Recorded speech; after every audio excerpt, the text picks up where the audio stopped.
Isinugod sa pagamutan ang 5 katao makaraang magreklamo na ang hirap sa paghinga sanhi umano ng grabing chlorine sa swimming pool ng Ultra Winds Resort sa Barangay Pualas, Baongon, Bukidnon. Sa inisyal na impormasyon, 4 na bata at 1 adult ang kinakailangang itakbo sa pagamutan makaraang magreklamo ng suffocation at pagsusuka na pinaniniwala ang sanhi umano ng chlorine sa nilalanguyang swimming pool.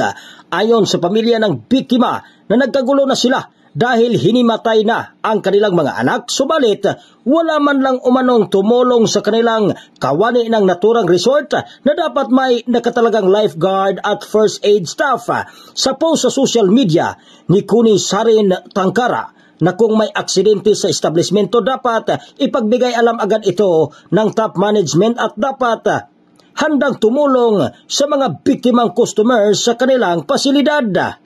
Nangako naman ang Ultra Winds na aasikasuhin ang mga biktima at papanagutin kung sinong may pagkukulang sa insidente, habang may mga nagsasabing binuhusan umano ng staff ng resort ng chlorine yung pool habang lumalangoy ang kanilang mga bisita. Mula dito sa The City of Golden Friendship, Cagayan de Oro, ako si K5 Rikim Sulita para sa Kampiyon sa Balita Serbisyo Publiko at Katuwaan sa Cagayan de Oro, 89.3 K5 News FM.